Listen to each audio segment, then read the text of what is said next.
Olá, meus amigos. Hoje nós vamos conhecer, na verdade, um depoimento de uma brasileirinha. Ela tem só 17 anos de idade. Que gracinha. Eu tô achando muito legal a participação de jovens nesse canal, viu? Eu acho muito legal.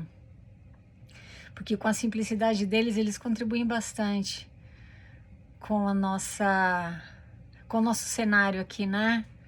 Eles colocam o ponto de vista deles, a perspectiva deles, que nunca é válida na igreja, né? Nunca importa, né? O jovem tem que fazer o que ele aprende dos líderes e pronto, né? Então, o depoimento dela é curtinho, mas é assim que ela se sente, né? Foi isso que ela passou na igreja. Então, você que é jovem e está conhecendo, frequentando a igreja sozinha, né?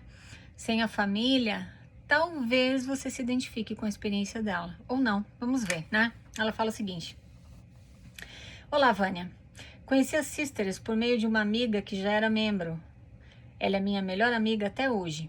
Eu tinha 15 anos na época, hoje em dia tenho 17. Pouco tempo depois, me batizei. E os problemas começaram. Por eu ser membro único, sempre me senti muito excluída. Membro único que ela diz porque ela era a única da família dela que frequentava, tá? Eles me trataram bem no início, mas em 2 anos nunca tive um chamado. Uma vez pedi ao bispo e ele falou que não tinha como, por eu ser menor de idade na época. Sendo que o meu namorado já tinha tido vários chamados e ele tinha a mesma idade que eu nessa época. Tínhamos 16 anos. E ele era membro desde criança e tinha família na igreja. O que foi a gota d'água para eu sair da instituição foram as fofocas.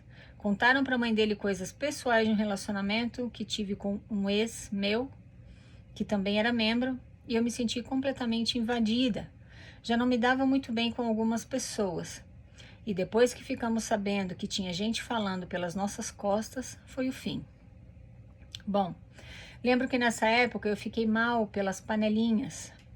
Gente falando sobre coisas pessoais minhas e julgando, sendo que se intitulam pessoas santas. Esse meu namorado, hoje em dia é esse também, mas não é por nada relacionado à igreja. Saiu da igreja junto comigo. Começamos a pesquisar mais sobre a história, em como Joe Smith era um mau caráter e decidimos sair. A família dele insiste até hoje para ele voltar, e mesmo depois do nosso término, fiquei feliz por ele não ter voltado, pois muitas pessoas perceberam que ele saiu porque quis, não por eu, a culpada, estar influenciando ele. Querida, muito obrigada por mandar aqui um depoimento teu pra gente, viu? Tão simples, mas você sentiu as bandeirinhas vermelhas aparecendo e você se mandou, né? Provavelmente você entrou na igreja com uma imagem, ou essa imagem, logo que você entrou, já se formou, né? De que as pessoas vivem padrões superiores aos padrões do mundo, né? Entre aspas. Então você diz aqui que te surpreendeu o fato delas ficarem falando de você pelas costas, te julgando, né? E são pessoas que se intitulam literalmente santas, porque são santos dos últimos dias, né? Então isso te decepcionou. É um falso discurso dizer que mormons vivem padrões superiores aos padrões do mundo. Isso é na capa da Liahona, viu? Isso é o que é ensinado, mas na verdade não é assim para todos, né? Existem muitas pessoas, como eu fui um dia, fanática. Quando você é fanático, você pensa que vive padrões superiores aos padrões do mundo. Mas na verdade você está preso dentro do teu próprio mundo, então você nem deveria se comparar às outras pessoas, porque os teus parâmetros são diferentes dos delas, né? Como membro da igreja, o teu conceito de decência, de valores morais estão diretamente ligados ao que a igreja manda você fazer. E você não acredita que pessoas do mundo podem viver padrões tão elevados quanto os teus ou muito mais. Ou muito mais elevados. E você fala aqui que você se sentiu muito excluída porque você era a única pessoa da tua família, né, frequentando a igreja. E eu sei que é difícil mesmo, viu? É difícil mesmo. Eu passei um período em que meu padrasto, ele foi chamado como bispo numa área diferente da área em que nós morávamos, porque não tinha ninguém para ser bispo naquela ala. Isso lá em Florianópolis, né? E eu tinha, acho que, não sei, 18 anos, 17, 18 anos. E eu tinha que ir pra igreja sozinha, né? Porque meus pais estavam frequentando outra ala. E eu lembro que eu me senti muito deslocada, muito fora, muito assim, meio que excluída também, apesar de eu conhecer todo mundo na ala, porque a gente já frequentava, né, há bastante tempo aquele local. E eu me senti bem excluída. Eu imagino você, né, e outros jovens da tua idade que frequentam a igreja sozinhos, né, sem a família. É difícil, viu? Mas você que tá me escutando, se você é jovem, como essa nossa querida da história, e você frequenta a igreja, mas você não se sente excluído ou excluída, muito pelo contrário, você se sente amado, respeitado, incluído, né?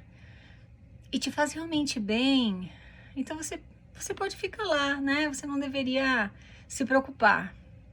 Agora, em contrapartida, se você que está me escutando passou, está passando por algo parecido com o que a nossa querida aqui passou, talvez aquele não seja o teu lugar. Presta bem atenção em como você se sente lá dentro, tá? Porque independente do que eles digam, independente do que eles digam pra você, não é isso que Deus quer pra você, tá? Você tem que estar num lugar em que você se sente bem. Não porque você acha que Deus quer que você esteja lá, porque é isso que eles te fazem acreditar. E por último aqui, você disse que o teu ex-namorado, né? Saiu da igreja quando você saiu. E ele nunca mais voltou para a igreja, mesmo depois que vocês terminaram o namoro. E a família dele, né, ainda insiste para ele voltar até hoje, né? E você tá feliz por ele não ter voltado, porque agora eles sabem que ele não saiu por tua causa. Ele saiu porque ele quis. Vocês descobriram aqui o verdadeiro caráter daquele safado chamado Joseph Smith Jr., né? Fundador do mormonismo. Então, isso é uma prepotência muito grande, como eu já comentei em outros vídeos, né? Você se afasta da igreja, é por influência de alguém. Quem é que tá te influenciando? Só pode ser a namorada. Tá saindo por causa da namorada. Agora Satanás tá colocando coisa aí no teu ouvido, na tua cabeça, você tá acreditando, é por isso que você tá saindo da igreja. Pelo amor de Deus, desce do salto, desce do pedestal. Salto não, desce do pedestal. Mas que coisa feia. Mas é muito pelo contrário. É porque as pessoas pensam. Porque elas decidem pensar com o próprio cérebro e elas saem da igreja, viu? Mesmo que seja por influência de outras pessoas, isso não invalida a decisão delas, não. É porque elas acordaram e se deram conta que aquilo não era o lugar delas. Então para de perturbar, viu? Para de perguntar, quando é que vai voltar pra igreja, hein? Ai, mas tá seguindo, né? Só pode ser as amizades, né? Ixi. Muita prepotência, né? Então tá bom, meus queridos. Querida, obrigada de novo, tá? Por ter mandado a tua experiência aqui pra gente. E pra você que tá mandando a tua história, que quer mandar a tua história, o meu e-mail tá aqui na descrição de todos os vídeos. E se você quiser mandar alguma história pro outro canal, né? Outros tabus, histórias que não tem nada a ver com a igreja, o e-mail pra você mandar as histórias pra mim vai estar na descrição dos vídeos daquele canal, tá? É outrostabus@gmail.com. Tá bom, meus queridos? E a gente vai conversando, tá? Muito obrigada por me escutar. Falamos na próxima. Tchau, tchau.